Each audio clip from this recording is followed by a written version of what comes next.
அன்பானவர்களே, அன்பு வணக்கங்கள். ஒரு அன்பர் குருஜி, என் வீட்டில் என்னுடைய தகப்பனார் இறந்து விட்டார். அவருடைய ஆன்மா சாந்தி அடைந்திருக்குமா இல்லையா என்பதை நான் எப்படி தெரிந்து கொள்வது என்று ஒரு கேள்வி கேட்டிருக்கிறார்.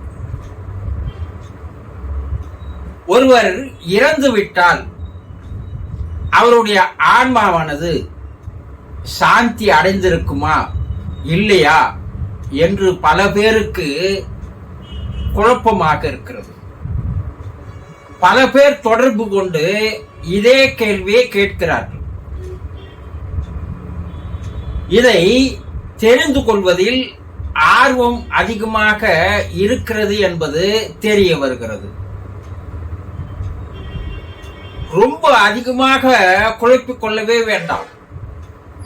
மிக எளிமையான வழிமுறைகளில் நீங்கள் அந்த ஆன்மா சாந்தி அடைந்திருக்கிறதா இல்லையா, அந்த ஆன்மாவை எப்படி சாந்தி அடைய செய்வது என்பதை பற்றி தெளிவாக தெரிந்து கொள்ளுங்கள். ஒருவர் இறந்தவுடன் 16 நாட்கள் அந்த ஆன்மா அவர்களுடைய வீட்டில் தான் இருக்கும். இதில் எந்த விதமான சந்தேகமும் இல்லை. ஏனென்றால் பல ஆண்டுகள் அந்த குடும்பத்தில் வாழ்ந்து வந்தார்கள், அந்த இல்லத்தில் வாழ்ந்து வந்தார்கள். திடீரென்று அந்த இல்லத்தை விட்டு, அந்த குடும்ப உறுப்பினர்களை விட்டு வெளியேறி போவதற்கு அதற்கு மனம் என்பது இடம் தராது. அவர்கள் மேல் வைத்த அந்த பாசத்தின் காரணமாக, அன்பின் காரணமாக, நேசத்தின் காரணமாக அந்த ஆன்மா அவர்களிடம் இருந்து வெளியேறி செல்வதற்கு விருப்பப்படாது. நாம் திருமணம் செய்து ஒரு பெண்ணை வீட்டை விட்டு அனுப்புகிறோம். 20 ஆண்டுகள் அந்த பெண்ணை நம் வீட்டில் வளர்த்து விட்டோம். அந்த பெண் திடீரென்று புகுந்த வீட்டுக்கு போகும்போது அந்த பெண் எப்படி அழுவாள், எப்படி துடிதுடிப்பாள், எப்படி வேதனைப்படுவாள், கண்ணீர் விடுவாள். நம்முடைய தாய் தகப்பனை, சகோதர சகோதரிகளை விட்டுவிட்டு இந்த இல்லத்தை விட்டு போவது என்பது நாம் நினைத்து பார்த்திருப்போமா? நம்மால் எப்படி இந்த பிரிவை தாங்கிக் கொள்ள முடியும் என்று அழுகிறார்களா இல்லையா? 20 ஆண்டுகள் வாழ்ந்த அந்த பெண்ணிற்கே அந்த கதி என்றால் 60-70 ஆண்டுகள் அந்த குடும்பத்தில் இருந்துவிட்டு பிரிந்து செல்லும் போது அவர்களுக்கு எந்த விதமான துயரம் இருக்கும், கஷ்டம் இருக்கும், கவலை இருக்கும், வேதனை இருக்கும். நினைத்து பாருங்கள். அப்ப அவ்வளவு சீக்கிரமாக அந்த வீட்டை விட்டு வெளியேறி போவதற்கு அதற்கு மனம் ஒத்துக்கொள்ளாது. நாம் செய்கிற சில சடங்குகள் மூலமாக அந்த ஆன்மாவை நாம் சாந்தப்படுத்துவதற்கு முயற்சி செய்கிறோம். அப்போ அந்த 16 நாட்கள் நாம் அவரை நினைத்து என்ன விதமான மனோபாவத்தோடு இருக்கிறோம் என்பதை வைத்துதான் அந்த ஆன்மா சாந்தி அடையும். நீங்க இல்லாத என்னால இருக்க முடியல, நீங்க தான் இந்த வீட்டுல எல்லாமா இருந்தீங்க, எப்படி உங்களால பிரிஞ்சு போக முடியுது, உங்களுடைய பிரிவு எங்களுக்கு பெரும் வேதனை தருகிறது, துயரத்தை தருகிறது என்று நாம் கவலைப்பட்டால் அந்த ஆன்மா சாந்தி அடைவதற்கு விரும்பாது. என்ன, நாம் அந்த பந்த பாசத்தின் காரணமாக நாம் அதை இழுத்து பிடிக்கிறோம். பறக்கின்ற பலூனை கையில் இழுத்து பிடிப்பது போல அந்த ஆன்மா மேல் நோக்கி சாந்தி அடைவதற்கு பதிலாக நாம் இப்படி கவலைப்பட்டு கொண்டு, கஷ்டப்பட்டு கொண்டு, துன்பப்பட்டு கொண்டு, துயரப்பட்டு கொண்டு, வேதனையோடு கண்ணீர் விட்டு கொண்டு இருந்தால் அந்த ஆன்மாவும் அந்த இடத்தை விட்டு வெளியேறி செல்வதற்கு அதற்கும் விருப்பம் இருக்காது. அதுவும் கவலைப்படும், துன்பப்படும், வேதனைப்படும்.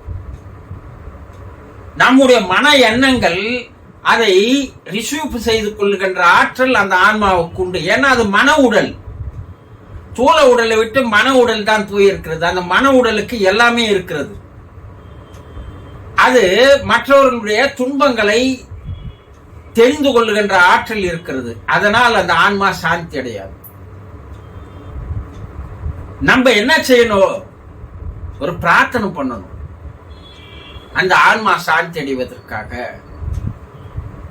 நாங்க சந்தோஷமா தான் இருக்கிறோம், நீங்க எங்களை மேல இருந்து எங்களை பாதுகாப்பீங்கன்ற நம்பிக்கை எங்களுக்கு இருக்குது, நீங்க சுதந்திரமா ஆனந்தமா இறைவனிடம் போய் சேருங்க என்று அவர்களை நினைத்து நாம் பிரார்த்தனை செய்தால் அதை பார்க்கின்ற அந்த ஆன்மா சந்தோஷத்தோடு அது தன்னுடைய கட்டுக்களிலிருந்து, பந்தபாச கட்டுக்களிலிருந்து விடுபட்டு மேல் நோக்கி செல்லும். இது ஒன்று. உங்கள் வீட்டிற்குள் பட்டாம்பூச்சியோ தும்பியோ சிட்டுக்குருவியோ வந்து சுற்ற ஆரம்பித்தால் வீட்டுக்குள்ள அந்த ஆன்மா சாந்தி அடைந்திருக்கிறது என்பதற்கு ஒரு அறிகுறி. உங்க வீட்டு வெளியே காகம் வந்திருந்தா அந்த காகத்திற்கு நீங்கள் சாதம் வைத்தா அதை சாப்பிட்டால் அந்த ஆன்மா சாந்தி அடைகிறது. இல்லைன்னா அந்த ஆன்மா சாந்தி அடையவில்லை.